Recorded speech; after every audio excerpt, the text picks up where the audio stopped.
नमस्ते दोस्तों, हिंदवी स्वराज्य इस YouTube चैनल पर मैं जीजा आपका दिल से स्वागत करती हूँ। दोस्तों, इस चैनल पर हिंदवी स्वराज्य के संस्थापक, क्षत्रिय कुलावंतस, गोब्राह्मण प्रतिपालक छत्रपति शिवाजी महाराज के जीवन की हर घटना का परिचय मैं आपको कर देना चाहती हूँ। दोस्तों, छत्रपति शिवाजी महाराज को कौन नहीं जानता?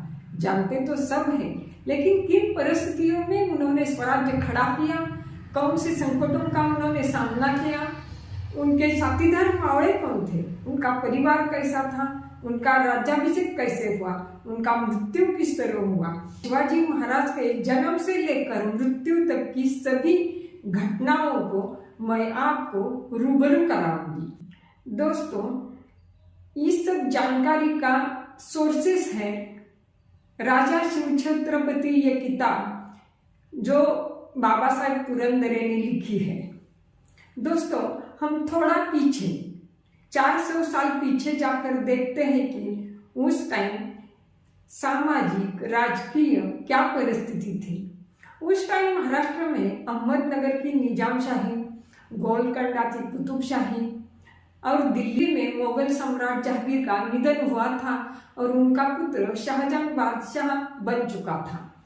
कोंकण में जिंजीरा का सिद्दी, पोर्तुगीज, डच ये भी राज कर रहे थे। ये लोग सिर्फ राज ही नहीं कर रहे थे, ये अपने लोगों पर अनन्वित अत्याचार कर रहे थे, अन्याय कर रहे थे, जुल्म जबरदस्ती कर रहे थे। इनके अत्याचारों से जनता हैरान हो चुकी थी। क्या इस अन्याय अत्याचार से लोगों को बचाने वाला कोई नहीं था? थे ना, सब थे। देशमुख थे, देशपांडे थे, वतनदार थे, जागीरदार भी थे।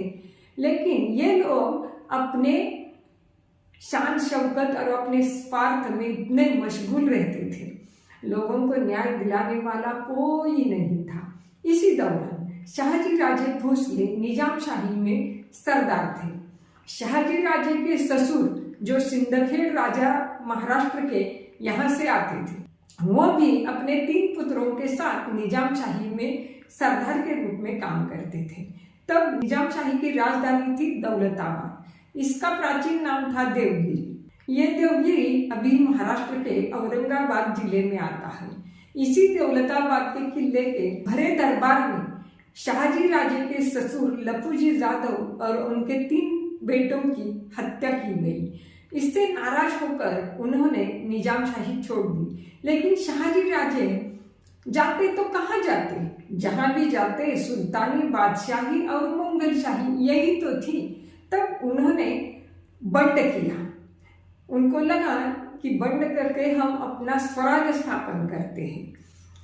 तो उन्होंने सुपे, चाकन ये बीजापुर के अधिशाही का जो भाग था वो लड़कर जीत लिया। तभी शाहजी राजे की पत्नी जिजाबाई उस समय दूसरी बार गर्भवती थी।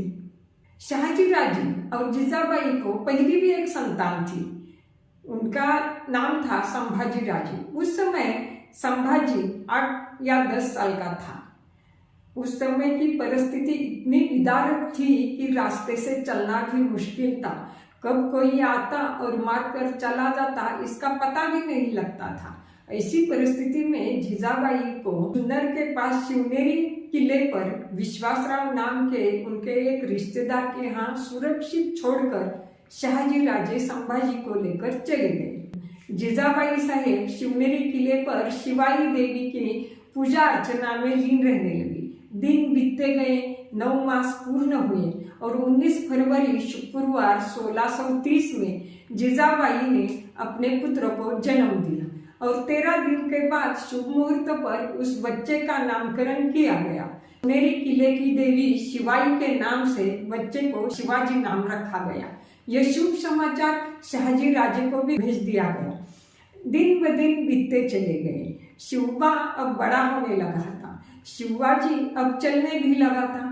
दूसरे बच्चों के साथ उछल कूद करता था, हर तरह के खेल करता था। इस खेल में वो माटी के किले भी तैयार करता था। इसी तरह बड़े आनंद से दिन बीत रहे थे। इसी दरमियान निजामशाही को मुगलों ने नेस्तनाबूद किया और शाहजी राजे को फिर से बीजापुर के आदिलशाह के दरबार में आना पड़ा। बीजापुर के आदिल शाह ने उनको पुणे की जागीर दी। अब शिवबा राजे, जीजाबाई और शहाजी राजे बेंगलोर रहने लगे। शिवबा राजे जब 7 बरस के हो गए तब उनको हर प्रकार की शिक्षा देना प्रारंभ किया गया। शहाजी राजे खुद भी एक संस्कृत के गाढ़े पंडित थे, अभ्यासक थे। उन्होंने अच्छे गाढ़े पंडित शिवबा को शिक्षा दिलाने के लिए रखे गए। उन पंडितों ने शिवबा को स्मृति, श्रुति, पुराणे, रामायण, महाभारत, राजनीति शास्त्र, बहुविध भाषा, काव्य रचना, पद्म रचना, अष्टांग धनुर्वेद, अश्व परीक्षा, गज परीक्षा, अश्वारोहण, गजारोहण, तलवार, भाला, पट्टा, चक्र, यह सब चलाने की शिक्षा दी। युद्ध कला, दुर्ग कला यानी कि किला या दुर्ग बांधने की कला, दुर्गम कला मतलब शत्रु के दुर्गम प्रदेश से भाग निकलने की कला, इस सब कला का शिक्षण दिया गया। दादोजी कोंडदेव उत्तम प्रशासक थे, तो उन्होंने राज्य में शेतसारा, टैक्स और न्यायदान का शिक्षण दिया। कान्होजी जयदेव, बाजी पासलकर, उन्होंने कुश्ती और युद्ध नीति सिखाई। गोमाजी बाबा, इन्होंने तलवारबाजी का शिक्षण दिया।